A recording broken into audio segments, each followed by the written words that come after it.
చెప్పేసి మీరు స్టార్ట్ చేసేస్తే అవునా అడగరా అండి కాదు మనం చెప్పిన తర్వాత గుడ్ మార్నింగ్ అవును ఓకే స్టార్టా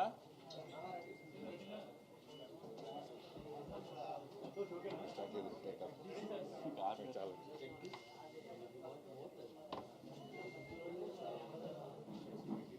మీరు మాట్లాడతాం ఆగితే నేనే ఉన్నా నాకు అన్నీ విను గుడ్ మార్నింగ్ చాలా రోజులైంది మీ అందరినీ కలిసి shoot formalities post production formalities అన్నీ ఆల్మోస్ట్ అయిపోయినాయి సో జాన్ 12th గ్రాండ్ రిలీజ్కి రెడీ అవుతున్నామని ఒకసారి మీ అందరితో షేర్ చేసుకుందామని ఈ ప్రెస్ మీట్ పెట్టాము బాలకృష్ణ గారిని లాస్ట్ 20-30 ఇయర్స్లో ఎప్పుడూ ఇట్లాంటి విజువల్స్తో చూసి ఉండరని అంత షూర్గా చెప్పి అంత బాగా సినిమా వచ్చిందని నేను నమ్ముతున్నా నిన్న తమన్ యూఎస్ వెళ్ళక ముందు ఫస్ట్ హాఫ్ చూపించాడు మాకు స్కోర్తో పాటు ఆ ఫస్ట్ హాఫ్ చూసిన తర్వాత అనిపించింది ఎక్కడికి వెళ్ళి అవుతుంది అనేది ఒక హోప్ చాలా పెద్ద సినిమా అవుతుంది అని సో వెరీ కాన్ఫిడెంట్గా ఉన్నామని ఒకసారి మీతో షేర్ చేసుకుందామని ప్రశ్న same question paper same answer sheet నాది కూడా చాలా బాగా వచ్చింది పోస్ట్ ప్రొడక్షన్ అంతా స్వింగ్లో జరుగుతుంది ఫస్ట్ హాఫ్ ఆర్ఆర్ అయిపోయింది సో సెకండ్ హాఫ్ తమన్ మళ్ళీ ఇవాళ రీల్ బై రీల్ చూపిస్తున్నారు సో ఖచ్చితంగా మేము అందరూ ఏదైతే హై ఫీల్ అవుతున్నామో బాలకృష్ణ గారిని మాస్తో పాటు అందంగా చూపించాలని మేము ఏదైతే ఇంటెన్షన్తో మొదలెట్టామో బ్యూటిఫుల్ ఎమోషన్ ఉంటుంది ఎంటర్టైన్మెంట్ ఉంటుంది అలానే యాక్షన్ అంటే మీకు ఆల్రెడీ మీరు ఎక్స్పెక్ట్ చేస్తున్న దానికంటే చాలా బ్రహ్మాండమైన యాక్షన్ ఎపిసోడ్స్ ఉంటాయి దీంట్లో సో జాన్ 12th కోసం అందరిలాగే మేము అందరూ వెయిట్ చేస్తున్నాం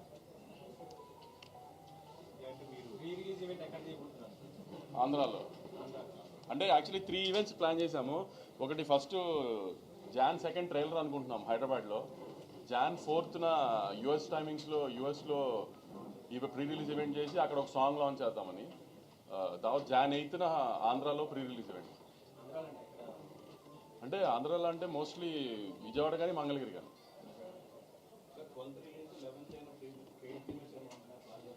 సంక్రాంతి సినిమాలకి పేడ్ ప్రీమియర్స్ అవసరం చెప్పాను కదా లాస్ట్ టైం మనమే చాలాసార్లు డిస్కస్ చేసుకున్నాం 4 o'clock నుంచే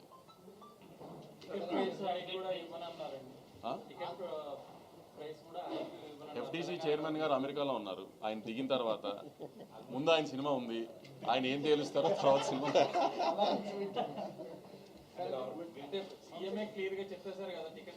అదే సార్ ఇప్పుడు మీకు చెప్పిందే నేను వింటాను కదా నేను కొత్తగా నాకేం చెప్పరు కదా సపరేట్గా సీఎం గారు చెప్పేశారు ఓకే ఇప్పుడు ఎఫ్డీసీ చైర్మన్ గారి సినిమా నాకంటే ముందుంది ఆయన ఏం తేలుస్తారో మాది అదే కదా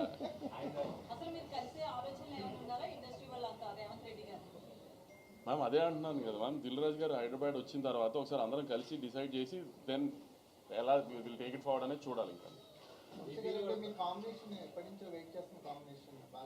అంటే నా కాంబినేషన్ కాదు నేను ఆయనతో పని చేయాలన్నది ఎప్పటి నుంచో నేను వెయిట్ చేస్తున్నా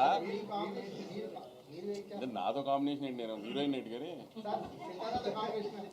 నేను ఎప్పటి నుంచో ఆయనతో ఇండస్ట్రీకి వచ్చినప్పటి నుంచి ఇప్పుడు బాలకృష్ణ గారితో పని చేయాలని అందరికీ ఉంటుంది కదా చాలా ఎక్కువ ఉన్నింది సో నేను అదైతే నేను ప్రౌడ్గా చాలా చెప్పుకోగలిగింది ఏంటంటే ఇప్పుడు నేను సినిమాలు చూడటం మొదలుపెట్టిన లాస్ట్ 25-30 years నుంచి కూడా బాలకృష్ణ గారిని నేను చూపించినట్టుగా ఎవరు చూపించలేదు అంత కాన్ఫిడెంట్గా చెప్పగలుగుతాను నేను నా సినిమాలో ఇవాళ ఉన్న విజువల్స్ ఇప్పుడు మా సినిమాలో ఉన్న విజువల్స్ లాస్ట్ 20-25 yearsలో ఎప్పుడు బాలకృష్ణ గారి సినిమాలో విజువల్స్ అలా లేదు సినిమా పరిశ్రమ మీద ప్లస్ కానీ మైనస్ కానీ ఉండే అవకాశం ఉందా రీసెంట్ డెవలప్మెంట్ అంటే దేని గురించి అల్లు అర్జున్ గారి అరెస్ట్ బయటకు రావడం సార్ ఒక్క డాకు మహారాజ్ గురించే మాట్లాడుకున్నాం ప్లీజ్ నేను అందుకే పేరు చెప్పలేదు కదండి రీసెంట్ నాకు రీసెంట్ డెవలప్మెంట్స్ అంటే సినిమా మీద ఏమైనా అది ప్రభావం అసలు వద్దా సార్ అసలు ఆ ఎలిమెంట్లు పోస్టర్స్ చూస్తే మళ్ళీ చైల్డ్ సెంటిమెంట్ ఉంది పాప సెంటిమెంట్ కనిపిస్తుంది పోస్టర్ గత సినిమా కూడా బాలకృష్ణ గారి సినిమాలో కూడా ఎపిసోడ్ ఉంది అది మొత్తం ఎంటైర్ సినిమాలో ఉంటుంది ఒక ఎపిసోడ్ కింద ఉంటుంది అదే చెప్పాను కదండి సినిమా మొత్తంలో బ్యూటిఫుల్ ఎంటర్టైన్మెంట్ పాప ఎమోషను అలానే మిగతా యాక్టర్సెస్ లైక్ శ్రద్ధా శ్రీనాథ్ గారు కావచ్చు ప్రజ్ఞ కావచ్చు అలానే బాబీ డేల్ కావచ్చు అందరికీ ఇంపార్టెన్స్ ఉన్న క్యారెక్టర్లే ఉంటుంది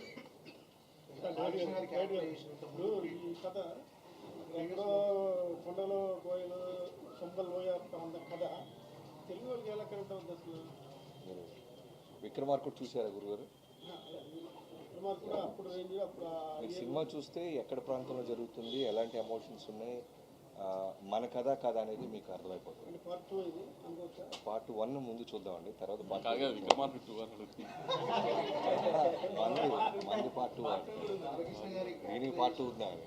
అసలు బాలకృష్ణ గారి క్యారెక్టర్ ఇప్పుడు చాలా హై చూస్ చేశారు ఇంకా అంటే ఆ క్యారెక్టరేషన్ ఎంత ఈ సినిమాలో ఎంత హైగా ఉండబోతుంది ఫ్యాన్స్కి కానీ ఎలా ఉండబోతుంది? అదే సంక్రాంతి పండుగలా ఉంటుందండి బాలకృష్ణ గారి క్యారెక్టర్. బాబీ గారు బాలకృష్ణ గారు ఒక ప్రజాప్రతినిధి కదా, ఎమ్మెల్యే గారు కదా, అంటే సినిమాలో ఆయన క్యారెక్టర్ ఎలా ఉంటుంది, మరి వైలెంట్ గా చూపిస్తే అది కొంచెం క్రిటిసైజ్ చేసే అవకాశం ఉంది కదా, ఒక ప్రజాప్రతినిధిగా ఉంటూ జనాలకి ఏమి ఇప్పుడు ఆయన ప్రజాప్రతినిధిగా ఉన్నప్పుడు ఏదైనా సమస్య వస్తే వైలెంట్గా రియాక్షన్ అవ్వాల్సి వస్తే అవ్వాలా లేదా? సో ఆయన అక్కడ ఎమ్మెల్యేగా నిజంగా సమస్య వస్తే రియాక్ట్ అయితే ఎలా ఉంటుంది, ఈ కథలో కూడా ఏదైనా సమస్య వస్తే నిజాయితీగా పోరాడతారు ఆయన. అదేవిధంగా బాబీ గారు, what is the top priority choosing Bobby deal గారు? చాలా మంది ఉన్నారు కానీ ఈయన సెలెక్ట్ చేసిన కారణం అంటే ఈ కథకి ఆ క్యారెక్టర్ డిమాండ్ చేస్తుందండి. ఒక నార్త్ ఇండియాలో బాబీ డియోల్ గారు లాంటి క్యారెక్టర్ ఉండాలనేది మేము ముందు నుంచి అనుకున్నాం. ఇన్ఫ్యాక్ట్ యానిమల్ కన్నా 4 months ముందే మేము కట్ చెప్పడం లాక్ చేయడం జరిగింది. నార్త్లో యాక్షన్ సినిమాలు ఆడుతున్నాయండి బాగా, ఇది కూడా యాక్షన్ ఆ సైడే ఉన్న బాగుందా? తెలుగు రిలీజ్ తర్వాత ఫస్ట్ తెలుగు రిలీజ్ చేసిన దాని తర్వాత ప్లాన్ చేద్దాం మరి 1 week తర్వాత. రాజుగారి 2 సినిమాలు ఉన్నాయి సంక్రాంతికి, థియేటర్స్ విషయంలో ఏమైనా ఇబ్బంది ఉంటుందా?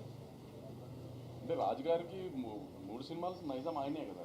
సో రాజుగారు ఎప్పుడైనా ఆయన సినిమాల కంటే నా సినిమాకి ప్రయారిటీ ఎక్కువ ఇస్తారు. సో నాకు ఆయనతో ఆ విషయంలో ఎప్పుడు ప్రాబ్లం లేదు. ఇప్పుడు యాజ్ అ ప్రొడ్యూసర్గా బెనిఫిట్ షోస్ అది పక్కన పెడితే టికెట్ రేట్ హైక్ వల్ల ఉండడం వల్ల లేకపోవడం వల్ల ప్రొడ్యూసర్కి ఎంత ఫరక్ పడుతుంది కలెక్షన్స్?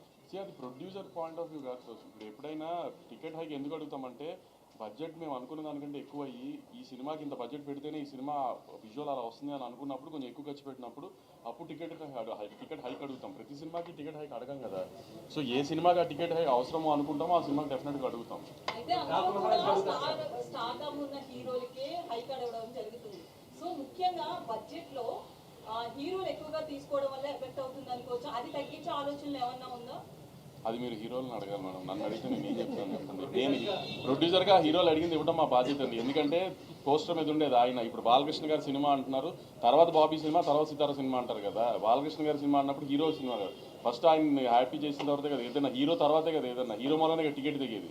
ఈ సినిమాకి బాలకృష్ణ